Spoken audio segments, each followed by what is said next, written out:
So when most people talk about the future of work, they think about technology. I think that the future of work is about being a better human.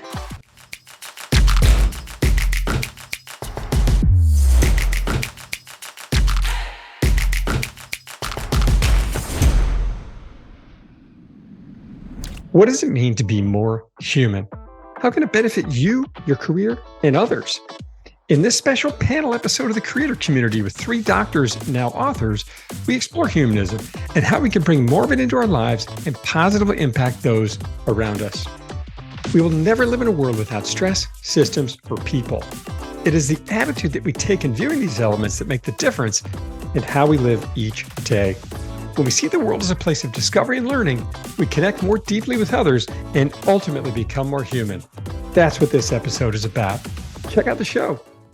Welcome to the Creator Community. This is a podcast from book publisher New Degree Press, or NDP. I'm your host, John Saunders. This program is powered by Manuscript Inc. The show is designed to celebrate, elevate, and showcase many of the incredible authors that have published their books with NDP. In this show, we learn about their authors, their journeys, and their books. This year, NDP will cross over 1,700 published authors from 6 continents and has earned the spot on the Inc. 5000 list for the 2nd year in a row. This is the fastest growing privately held companies in America. If you've ever thought of writing a book, but weren't sure where to start or how to finish, visit manuscripts.com to learn more. This is a special episode for season 6 with 3 authors. Today I have with me Jenny Byrne, Miriam Zylberglait, Zhao. Today we're going to talk about these amazing new books that have a key theme, which is making the workplace more human-centric. A little bit about our guests. All are PhDs, doctors. This is the first ever. Jenny is the founder and CEO of Constellation PLLC and Chief Patient Officer at Belong Health. She has been called a triple threat because of her work as a physician leader, a healthcare executive, and as an entrepreneur. She's a brain and behavior specialist with extensive training and experience in psychiatry, psychotherapy, and neuroscience. Dr. Byrne is a relentless optimist and believes that if we change our outdated assumptions, we can all work smarter. Dr. Miriam Zylberglait is a triple board certified physician in internal medicine, geriatrics, and obesity medicine with extensive clinical and academic experience. Dr. Z, as she's known as, is interested in the areas of well-being, burnout, mental health, and leadership development. She completed a Fellowship in Leadership Education and Development, AAMC certification as a mental health ally, and training as physician wellness advocate. Dr. Z has been recognized for multiple achievements, including Mentor of the Year, AMWA 2021, and American College of Physicians Young Achiever 2017. Originally from Peru, Dr. Z has 2 awesome sons, a caring husband, and a supportive family. Her dream is to help others achieve lives of full joy, meaning, and well-being.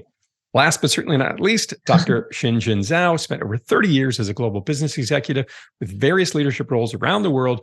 Educated at MIT and Wharton, he has always had the curiosity to try, the passion to learn, and the willingness to share. Xinjun maintains a weekly LinkedIn leadership blog with over 280,000 subscribers around the world. His interests include reading, photography, and marathon running. Wow, what a fantastic group we have here today. Welcome all of you to the show. Thanks, John. For having us. Before we get into your books and these incredible topics you have around human centricity and the importance of that, if you all would just share a little bit about your career journey and what that looked like for you and what led you to this moment. Miriam or Dr. Z, if you'd like to start. Well, first of all, thank you so much for having me here and for having me here with 2 amazing friends and co-authors. As you mentioned, I am a physician with multiple certifications, and even that may sound important, really, that's not what I consider more important in my personal or professional career. My goal is to help others. My goal is to create well-being and raise awareness about mental health and a better quality of life. And my career is, as well as the book, are only my tools to achieve my real dream in life, that is to help. Incredible. Thank you for sharing that. Jenny, you want to share a little bit about your background? Yeah, and thanks again, John. This is like such an amazing group to be here with. I just feel very privileged. I'm also a physician by training, a psychiatrist. My career has circled around brain and behavior. So that's kind of my passion, and that's how I tend to see the world. So done a bunch of different things, including practicing medicine, solopreneuring a practice, being a national exec. But really, it comes down to how people work. and how the human brain works. That's what fascinates me. So when pandemic hit and we all started working virtually and trying to figure things out, I felt the answers weren't coming quickly enough. And so I started to do my own research using the brain and behavior lens. And then from what I found, I got inspired to share it with other people. And that's how I got to the book. Thank you for that. And Shinjin, a little bit about your background, please. Like I said, you said earlier, I have been in the business side, different from Jenny and Miriam. Over 30 years, I was in the business side, and as a business person, traveled all over the world. I was managing a global business, traveled probably 30, 40 different countries, has different customers, partners, colleagues around the world. Around 2017, I got a completely different assignment to go to China to manage an investment project. At the time, I was thinking, I don't want to just disappear from the planet. How do I maintain this large network I built over the year? So I started blogging on LinkedIn, started a blog as a way of connecting with all the colleagues. The more I blog and the more people are interested, slowly that built up into the 280,000 people around the world reading my weekly blog about leadership, about culture, about decision making. And that led to a lot of people asking me, why don't you write a book? So when I retired a few months ago, I guess it's 8 months ago, the first thing I did exactly the week I retired, I signed up for the program, write a book. And that's how I started to write the book. What started as a way to connect with others and maintain this network when you were working abroad for a bit turned into quite a following. That is fantastic. Miriam, let's go back to you. How did you discover this program? And how did you fit it into your busy life with a family and a career?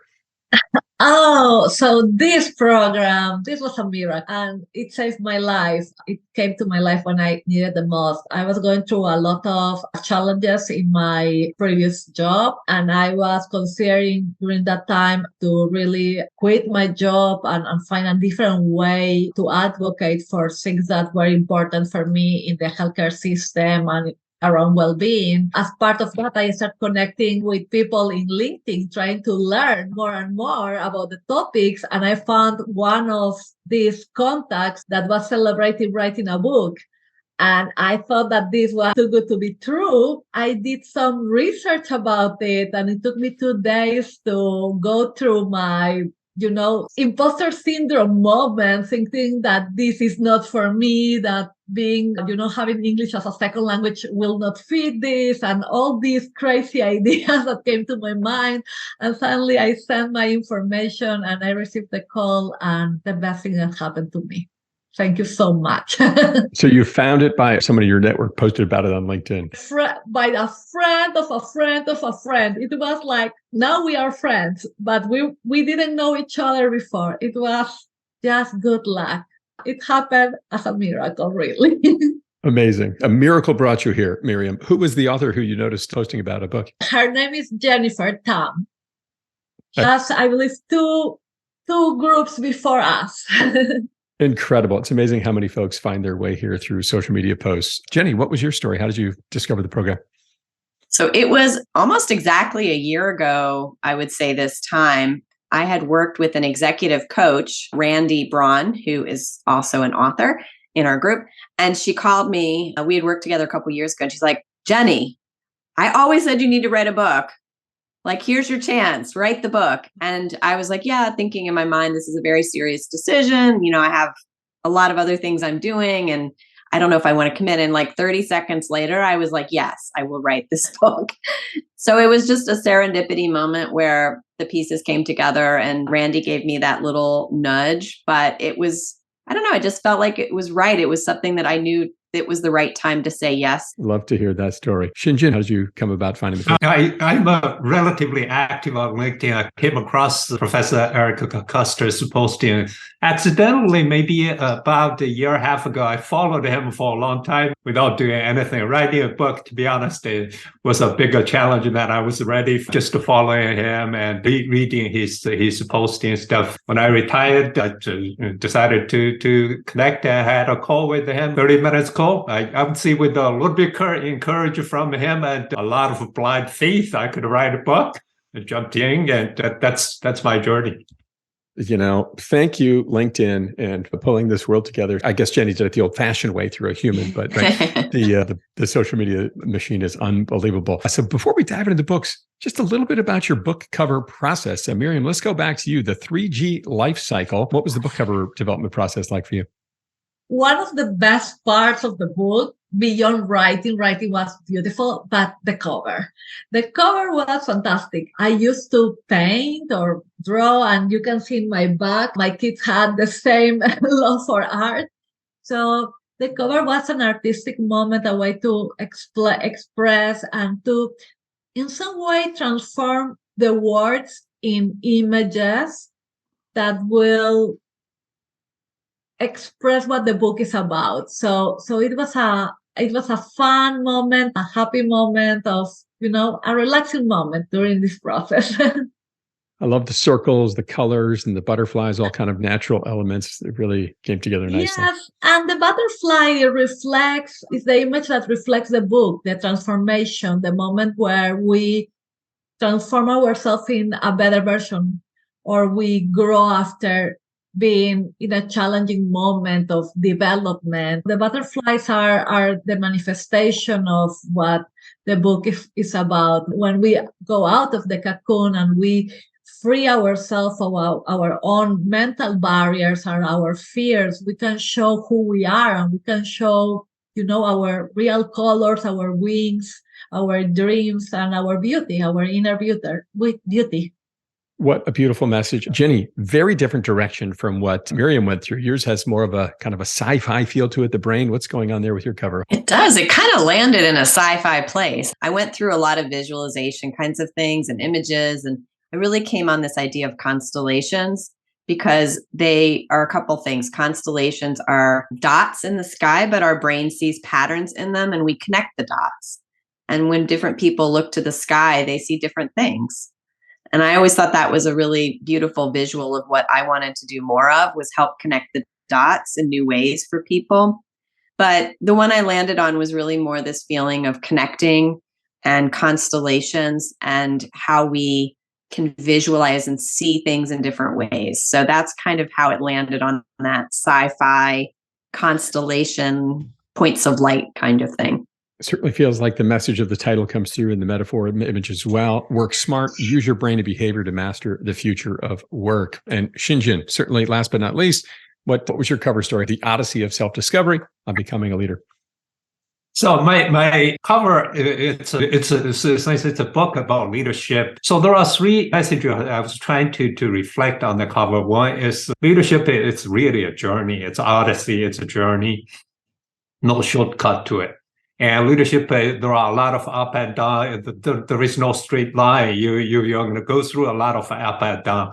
The third message I was thinking was leadership really is not about you. It's about the people you lead. It's more than individual. So when I was looking at the cover photo, I'm a photographer actually. I started with one of my photos taken actually earlier last year in the Sand Dune National Park. It's with the sand dune that came out, I think, nicely reflect all the message I want to reflect. I had a survey with my community, and overwhelmingly people chose that's how it ended up on my cover. So this image of the two people walking over these enormous sand dunes, you took that photograph. That's my photo. That is awesome. Thank you for sharing that. And you all did such a great job of pulling the metaphor out in your story. So let's get into these books a little bit. So Miriam, let's go back to you. So the 3G life cycle, the secrets for achieving joy, meaning, and well-being. What is this story about? I was looking for transformation. I was going through it, and I was asking myself how to do it right. I have been always labeled as this resilient person. I really bounce back very easily through life. Part of being a physician also, that's how they train us. But I have this particular way to do it, and I was never able to really explain it to others. I just knew I do it. So during this period that was so challenging for me, I was trying to replicate this, but in a more strategic way. Is how do I do it? And how do I do it this time right? Because this time is very serious. It's not only COVID. I am trying to quit my job. I'm trying to fix the system. My family is going through difficult situations. This is beyond my typical challenge. So part of this exploration took me to a point where I discovered that I don't see life in a linear way. For me, life is not linear. I don't go from one point to the other without return. I actually see life like a video game where I have different levels. And each of these levels give me the opportunity, like when the kids play, right? That, okay, you die, but you try again in the same level. And every time that you are going through the level, you learn a new trick, or you ask your friend how you do it, and then you are able to finish that with extra points, and you go to the next level. And what is interesting about that is that all the things that you learn in the level 1 will help you to go to level 2 in a better way and to grow. So that's exactly how I see my life, cycle after cycle. So I was thinking about, okay, what are the components of my cycle? And I discovered that I really live my life based on these 3 Gs. My first G is goals. And sometimes my goals are based on society requirement. You have to finish a school, you have to get married, you have to have kids. There are things that kind of are forced in our life. You have to get a car. But there are some goals that are inner goals that are even more deeper related to myself. And those are my dreams, writing a book, helping others. So I start any process or any cycle in my life with goals. Then I go to this energy that keep me moving. And that's my second G, that is grit. That's my fuel, my emotional fuel. And in theory, we should be finished the cycle with achieving your goal. But that doesn't happen every time. And sometimes goals change, or sometimes we change directions. And that doesn't mean failure. That means that we just learn something during this process. And that's why I finish with grow. Doesn't matter what happened, how difficult the cycle is, or how amazing it is. If we use the cycle as an opportunity to learn, to create new connections, to develop new skills, we will be growing all the time. And that's explanation of what the 3G cycle philosophy is and how we can apply it in our lives. Goal, grit, and growth. I really appreciate that in this metaphor for video games and how we go through each level, learn a little bit, maybe fail, come back and try it again. You're going to make some of the video game time limit conversations with my son more difficult with that story there, Miriam. But thank you. I love the metaphor. Thank you. And Jenny, work smart. What is use your brain and behavior to master the future of work? What's your book about?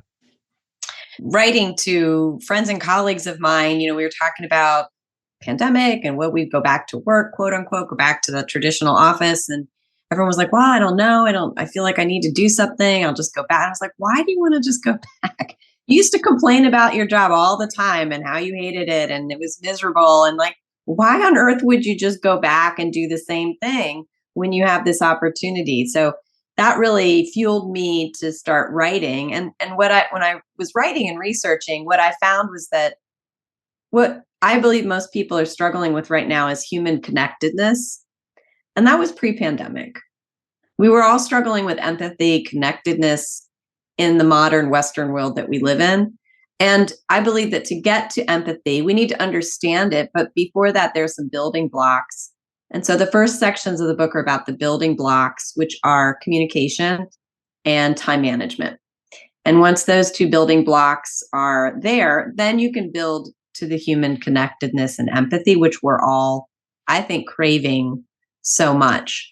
So the book is a little bit of science, a little bit of brain and behavior science, a lot about the workplace, especially what I call the traditional office, and then a vision of the future, what it can be like if you do things differently. And I believe there's small, very pragmatic things you can do today to make it a lot better that are probably not as hard as you think they are. So when most people talk about the future of work, they think about technology. I think that the future of work is about being a better human. We're still going to be humans at the end of the day, aren't we? We can't change that. And I love these core concepts of communication and time management and really if you can navigate those, connection will happen. And when connection happens, that's when work can really flourish, right? We take away those emotional barriers that oftentimes can come about in the workplace. So what a lovely story and way to frame that, which is really, I think, key elements of leadership, which I think lends nicely to Xinjin's story. So Xinjin, what's a bit about your story? I'll start with a quote from Toni Morrison. She said something along the lines that writing is like an advanced and slow form of reading. If you find a book you really want to read, but has not been written yet, you must write it. I thought it's a reflection of a lot of the people in our community. Throughout my career, to be honest, I read a lot of books extensively about leadership over the years. Many of the books inspired me, motivated me in some way, but to be honest, I never found one book truly give me the clarity in terms of what exactly is leadership or what leadership really means. So about 2 years ago, I wrote a blog. I said, what is leadership? But that became actually the most popular, most read blog I ever wrote. There were a lot of discussion, a lot of comments from different people. I slowly realized I'm not the only one struggle with that clarity, what leadership, everybody does. I think that's truly a reflection through that exercise. Everybody struggle, everybody trying to figure out what leadership is. So the book itself really, it's trying to describe the foundation of leadership value, consistent with what Jenny said earlier. Really, it's about how leader can develop a self-awareness to explore their own value, to better connect their value with the organization objectives. Unless those things are connected, it's very hard to be motivated or inspired. So the book starts with how do you get to know yourself better. I think the effectiveness of your leadership can be enhanced by knowing what truly inspire you, motivate you, and how you actually ultimately make a decision. If you have that guiding principle, you're going to be making principle based on certain principle. Otherwise, you're going to be just reacting with the moment.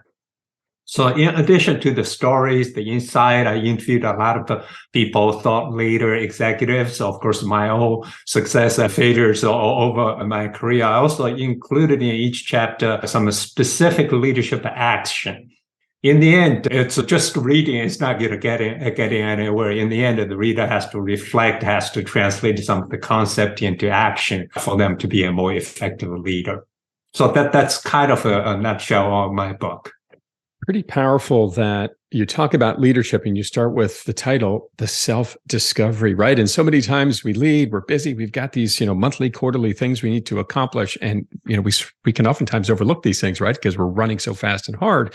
And your argument is after decades as a leader in the workforce and, writing a blog read by literally hundreds of thousands of people, your take is we need to find ourselves first. And I think a theme I heard through all of your stories is that I'm going to paraphrase, but the book you wrote is the first book you needed to read as your own adventure, right? And I hear that a lot, which is fascinating to me. Let's go back to Miriam. We heard a little bit about your purpose here, but what do you think really drove you to get this book out there?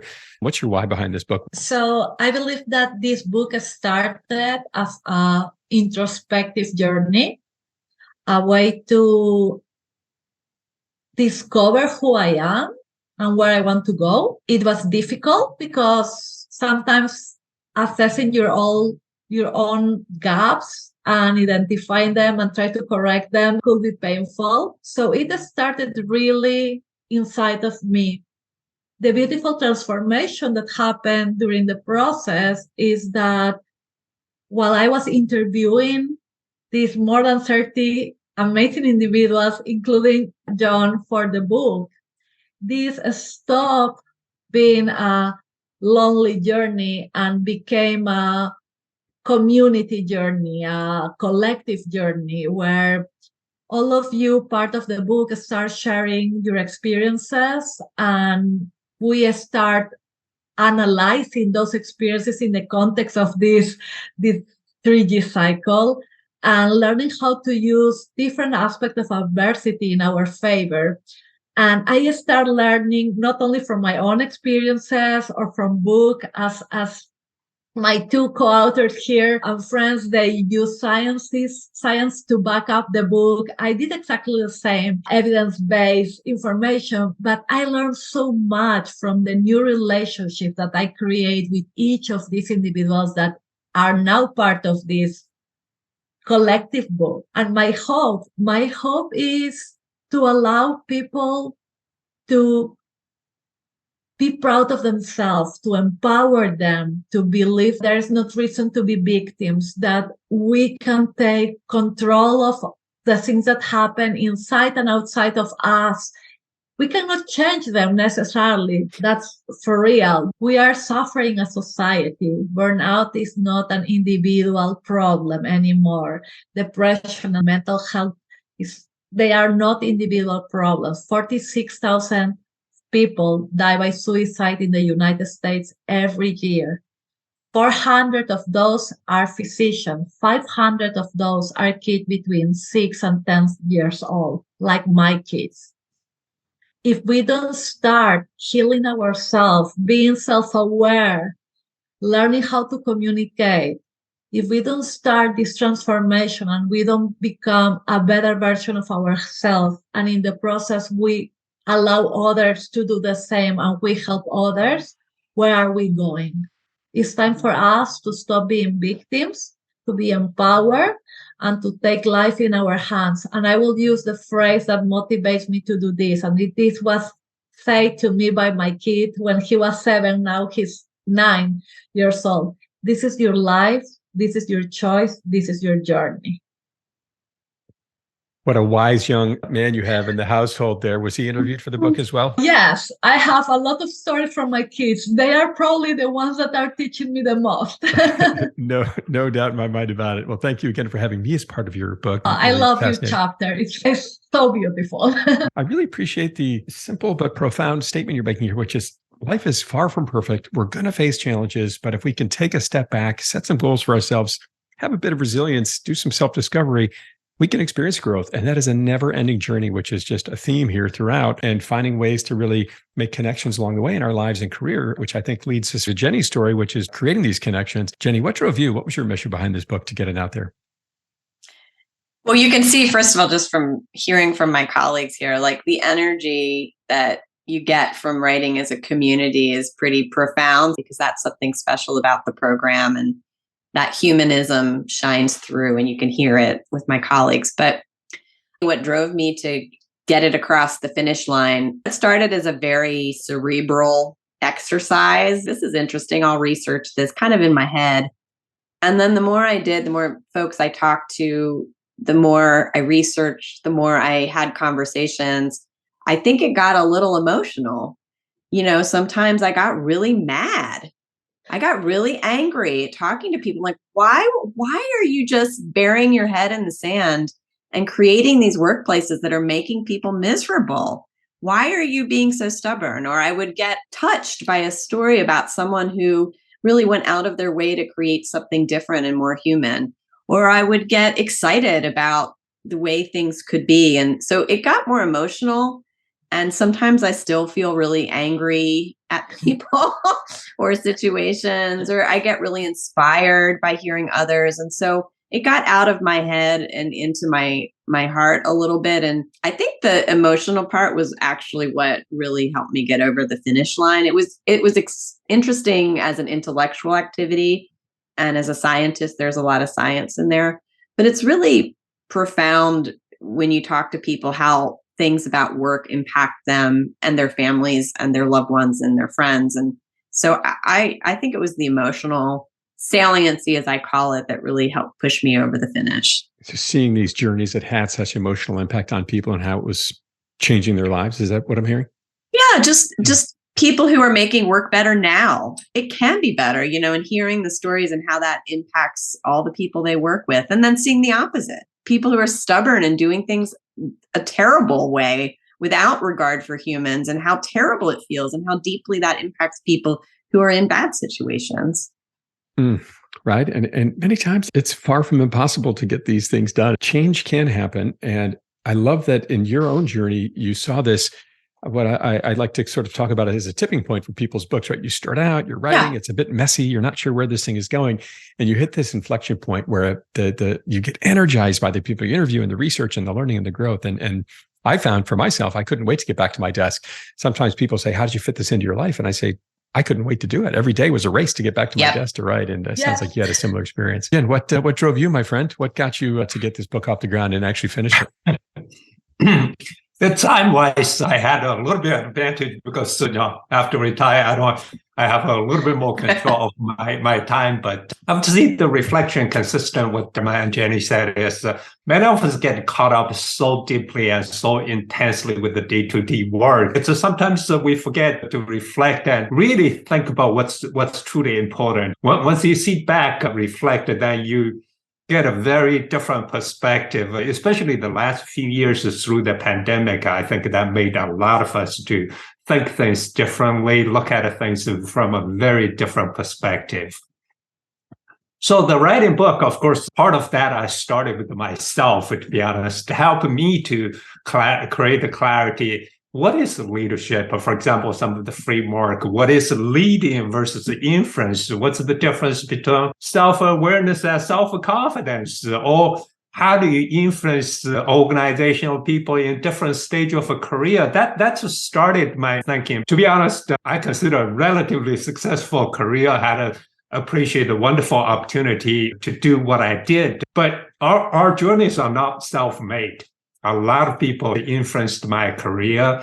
And now I'm at a stage, if I can help others learn from the book to make them a successful leader, I think that's a very rewarding experience. So just the other day, I received a comment on my blog. Somebody from Uganda, he said, your blog, a weekly blog, really inspired, motivated me to do this, to do that. I think that's the kind of thing really means so much for us, especially in part of the world where there are much less access to resources like we all do here. So that's get me excited and get me motivated to do what I do.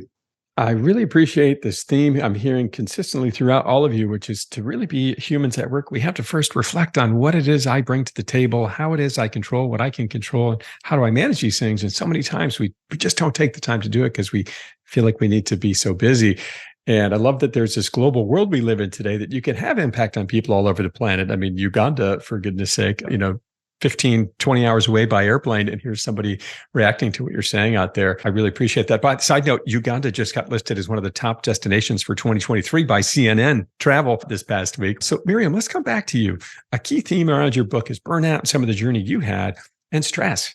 Let's demystify this here a little bit. Is stress always negative? Oh, no, I love stress. I was interviewing someone for the book. She's actually part of the Creators Institute. She's writing her own book. And Chantal explained to me that I didn't know that seems that I am an adrenaline junkie, which was a very interesting definition. And I will explain this. Stress is a normal reaction of our body. And I have a psychiatrist and a friend here with me that is supporting this. We came to the world with a neurological system that involves stress, and stress is normal part of how we function as humans. And it allows us to not only survive, but also to thrive if we use it in the right way. Stress was the mechanism that decades ago or hundreds of years ago, we used to survive when we were in front of a lion. And now the lion uses suit and looks very fancy and drives maybe a Ferrari, but the lion still exists. And we use the same mechanism of our body to protect ourselves against lions or difficult moments. But also we use it to be inspired and to get this adrenaline that we need to keep going. So the trick about the stress is not stop stress. We need it. There's actually a nice curve that explains how great is stress. So imagine that you want to write a book, and you are in the beach, relaxing with your margarita, with no deadlines, the probability that that book will become a reality is absolutely very low, right? You are too relaxed. So this extreme of the curve is probably not positive for you to be, effective in your life. If you go up the curve, you will go to a level of stress that give you a deadline and you have to do it right. If not, you will not get a green light for your project. So you will be stressed, but you will be able to produce and you will be able to get to publish your book. Then you have the other extreme, that is someone screaming at you in the phone and telling you that you suck and that you don't know how to write a book and that, and your blood pressure goes up and your heart rate gets out of control and you feel so ashamed and suddenly depressed and you cry and you burn out and no book, of course, because of the consequences. And if you continue feeling that stress for longer, which is chronic stress, and this period is not days, but months, you will develop a higher risk for diabetes, for obesity, for cardiac disease, for a stroke, and any other mental health illness, and maybe even suicide. So stress in a good dose and for a specific time will help us. And that's why I love stress. We just need to be careful to set boundaries and to identify the red flags of chronic stress, toxic environments, and negative situations that will take us to an unhealthy stress, which is really where the problem is.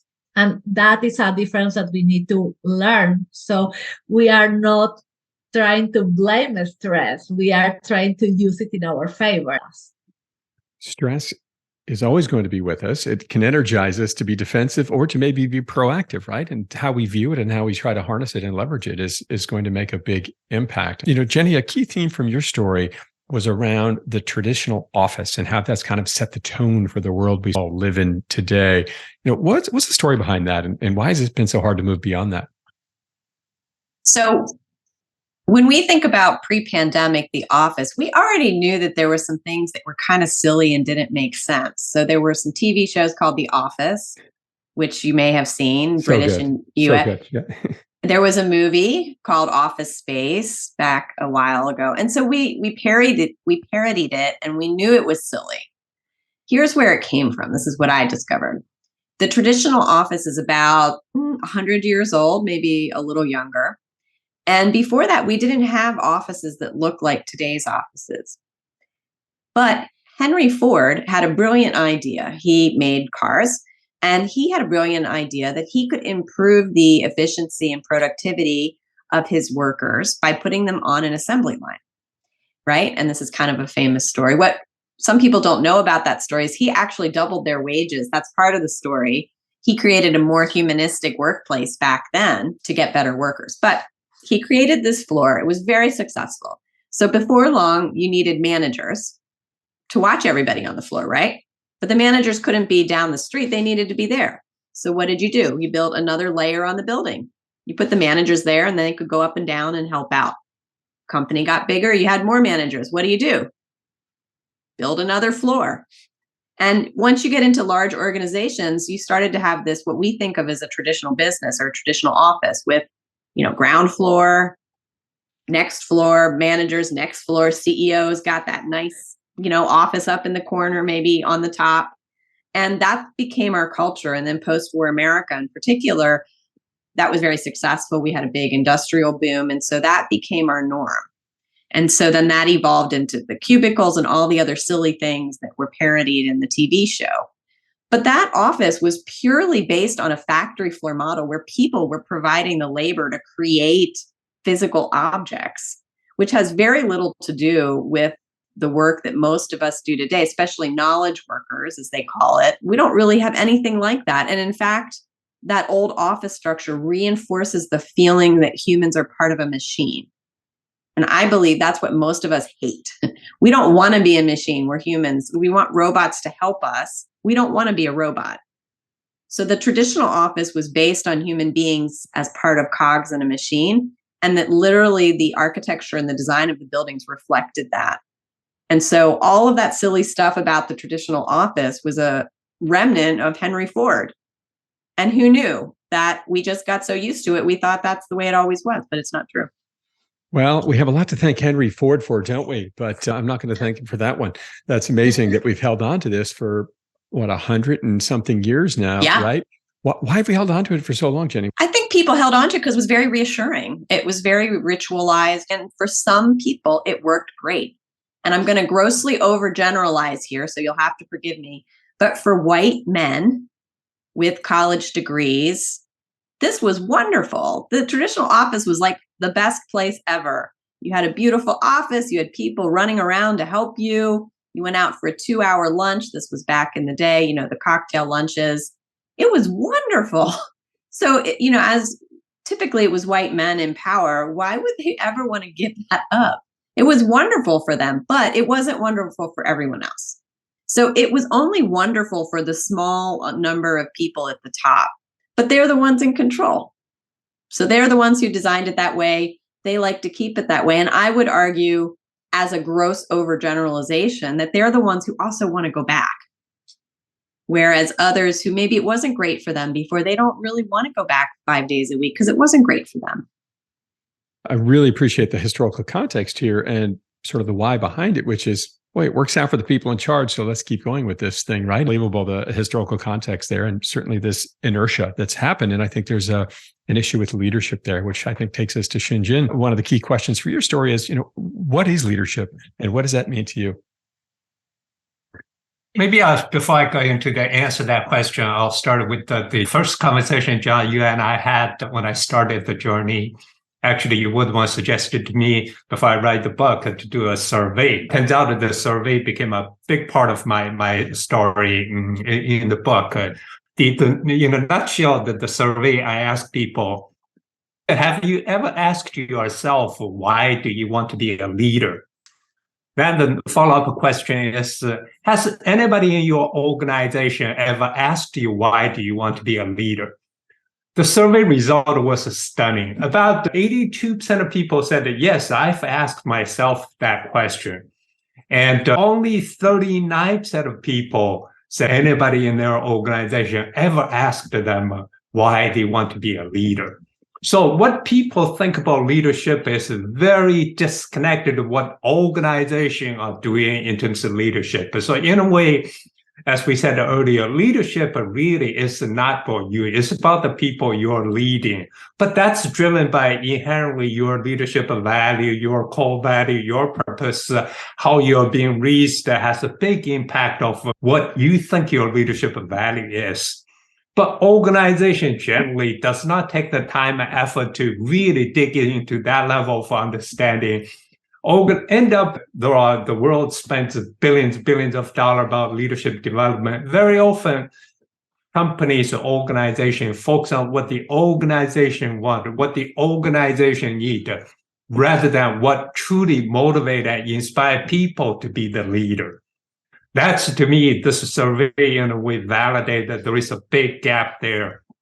So come back to the question, what leadership is. I don't think there is one answer what leadership is. Everybody is motivated by different people. That's why it leads to the question of you really have to spend the time and effort to understand yourself, to do the self-awareness, to have the self-discovery, understand how you are being perceived by others, what's your truly important.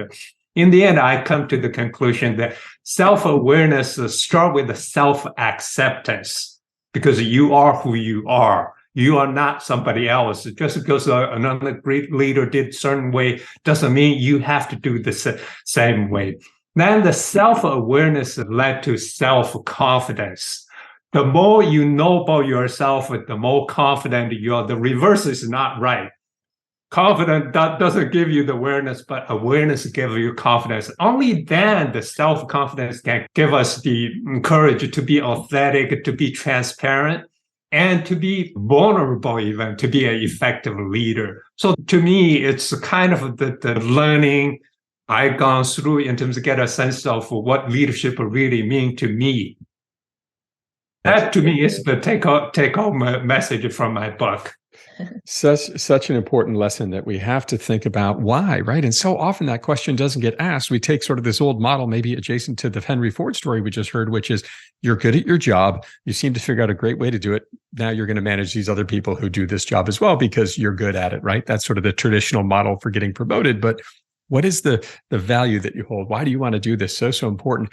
And when you think about leadership in that survey you sent out to 280,000 people, Shinjin, what were some of the key words? Because you asked, like, what's a one-word answer to what you think leadership is, right? What were some of the common or more common responses you got? Interesting. I actually, that was one of the only open-ended question. I asked people, hey, can you provide 3 words you think could characterize what you think leadership is? Of course, the answer is all over the place. What's interesting is that the answer came back, the top 15 words. It's all about inspiring, about the servant leadership, about the motivation. Typically, I think about leadership in 3 buckets. One is about really it's about the value, leadership of value. The second bucket is about really it's about behavior. Are you working hard? Are you care about people? And the third bucket is about skill sets, the communication skill, your management skill. Very often, our leadership development program tend to focus on the skill because we don't spend enough time to understand people's value or what's truly important. And it turns out about the top 13 words all came from the left side about the value, about the behavior. But a lot of the leadership development program, if you look at it, is very much a focus on the skill sets rather than those more important aspects of leadership. Amazing. We want to have people that are, good at manufacturing, making, doing, but can they really be a leader and go out and do it? And arguably the answer is no, if they don't think about it and take the time to really figure out what they're about, what their values are, and how they can get that collaboration amongst their team to inspire them. I love that word came up on your list. Miriam, I want to come back to you because all of these things can create stress in the environment, maybe even some trauma. And in your book, you talk about post-traumatic growth. What the heck is that? What's the difference between that and resilience? I will go there, but if you allow me to follow in the leadership, because I feel that this will be connected. What is very interesting is that we use the word leadership to think about someone that is sitting in a nice office, driving a nice car, has a nice title, a lot of education probably. I have the concept that you can be the leader of your own life, and that these same core values, skills, behaviors that you could use outside in your professional life can be applied to your personal life. And that you can be the leader at your home, you can be the leader at your own life, you can be the leader with your friends, and that being able to inspire others to create a positive impact, even without a title. You can be someone that is a mother at home, which is a lot of work, by the way, and I respect that. So love to all the mothers, but you can be the leader without a title and without education and without money. That those are 2 different concepts. One is to have a leadership position, and a second concept is to be a leader. And based on that concept, I go back to what you asked on the book, right? Being someone that is able to grow after adversity, that could navigate adversity, is being someone that has leadership skills, that has this emotional intelligence, that give you self-awareness and social awareness, and that has also this ability to be vulnerable without fear, that is curious, that will not stop and feel a victim, but will actually go for the next step, to ask for help, to find these answers that are needed to be able to keep moving. And how this concept of post-traumatic growth is explained is, let's think about resilience first, because we have been loving the term resilience, and we have been trying to be resilient, all of us. That has been the Be Resilient movement, right? Especially during COVID. But being resilient means that you are here in your baseline, something wrong happens in your life, whatever it is, you go down, which is natural. Why not? If you are going through a difficult time, of course we will go down, and then you bounce back to your baseline. That's resilience, being able to bounce back. So let's think about COVID. We were here, no matter what is our own here, right? We were here. We go through 2 years of COVID, and then we bounce back. We are resilient. So 2 years later, after all the things that happened to us and to others, all the changes, all the trauma, all the distress, we are exactly the same that we were 2 years ago. That's bouncing back, being resilient in general. Post-traumatic growth is a little different. Post-traumatic growth means that you went down, you went up, you got to the resilience point, but something magical happened. And the magical from inside of you, of course. So you were able to learn things, use the challenges in your favor, use the people around you to teach you, learn from them, and suddenly become someone different, someone with more skills, with more knowledge, stronger. And what is magical about post-traumatic growth is that it doesn't stop with you and what you were able to achieve. But majority of those that go through this complete transformation become mentors, become leaders, become people that will impact the life of others. So it doesn't stop with you. It starts with you, but applies to everybody around you. So you can create this transformation, not as a lonely transformation or individual transformation, but as a community or collective transformation after trauma. And this is a term that comes from positive psychology. So there is an explanation and a science behind it. But I want to explain how, in some way, we can use adversity, challenges, COVID time in our favor. It's our decision to stop being victims of the circumstances and start looking into what can I learn from this? What can I do about it?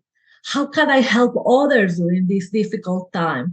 And use these difficult moments in our lives to really be introspective and find what else is inside of us that we didn't know about us. And what we will find is that we are stronger than what we believe, that we are more curious, more savvy, more amazing, and that the only individual of the only circumstance that is stopping us is our own fears, our own shadows, our own imposter syndrome, our own comfort zone situation that makes us, to stay where we are. And as Jenny was saying, it's easier to be where we are. That's what we know. Jump into a pool, not knowing if we will find water, is what makes us, nervous. But are we really able to improve, change, develop new things, change offices, be better leaders if we don't jump? We need to jump with all the cautious, right, and all the help and support around us. But we need to start jumping because life is too short to just be, witnesses of what happens. We need to be able to be the editors of our own lives. So beyond every challenge is growth. It's just the mindset that we take into it and really that ability to be resilient and have a bit of grit as you share in your 3 Gs. Yes. And we can do it. So Miriam, thank you for that insight. Jenny, one of the things people often tell me is they learn about themselves along the way through writing the book. What was that journey of learning like for you? It's quite a theme here. We got self-awareness and leadership. We have learning about, it's just so true. I learned that, as many times I've learned this lesson over and over again, that I need to practice what I preach sometimes, and being vulnerable and telling some stories, personal stories that were not always my best moments, that felt vulnerable. And as a leader and as somebody who wants to be a leader in multiple settings, vulnerability is important. Sharing your mess is really important. And it's actually really hard. And so I think that's a lesson I've relearned in writing the book. So there's some stories in there that are a little vulnerable, a little personal. I don't know how everyone's going to react to them, made me a little uncomfortable to share them. So that was a big leap of faith and learning for me. But again, I coach leaders and others, and I tell them this all the time. So it was a good moment for me to do what I say and tell other people to do. A good reminder to practice what you preach, and understanding and appreciating the power of vulnerability, right? Vulnerability breeds vulnerability. And that's how we can help bring greater connections and more humanity to each other. Shinjin, what has been an unexpected positive from you throughout this journey? Not exactly completely unexpected, but one of the thing I learned reinforced the most through this process is really the more you share, the more you learn. It's something I've done mentoring over my career a lot. I always telling people when I mentor some people, don't assume you're learning from me. I always learning from you.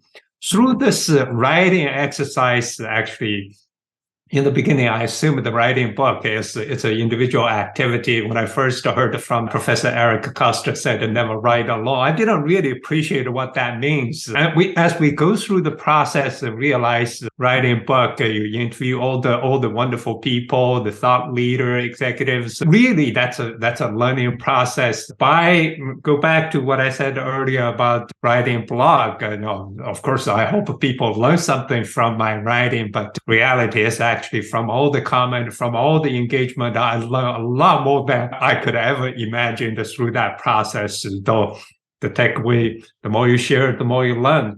Help yourself by helping others. It's amazing to see that connection and how we can grow from giving, right, and sharing with others. So let's jump into a couple of rapid fire questions here, ladies and gentlemen. Miriam, key message from your book. I will use my beautiful boy message. This is your life. This is your choice. This is your journey. Live your life in a way that you feel proud, in a way that you have no regrets. Make sure that you follow your core values. Make sure that you discover who you are. And don't have fear. Don't be a victim. You can really edit your life. You can really write your future. And you can do it in a way that you will feel the joy and the meaning, and you will achieve this well-being that will allow you also to help and to impact the life of others in a positive way. Something that we just heard that is so important. We grow when we help others, or we feel better when we help others. This is something that comes from our brains, from our nervous system. We produce happy hormones in our body when we are helping others, and we can produce these anti-stress hormones that will make us be healthier. Let's use science in our favor. Let's use life in our favor. We can do it. We can do better as human beings, and we can do better as community. We deserve better, and our kids and the next generation deserve better. If only all of us were so brilliant at 7 years old as your son. Thank you for sharing that. Jenny, key message of your book. Everybody thinks the future of work is about technology, but I think it's about being a better humanism. There are small, easy, pragmatic steps that you can take today to make your workplace better and to infuse more humanism. And Shinjin, last but again, certainly not least, key message. We all think we know ourselves very well, but there was a Harvard Business Study 2018. That study concluded only about 10 to 15% of people have a really good self-awareness.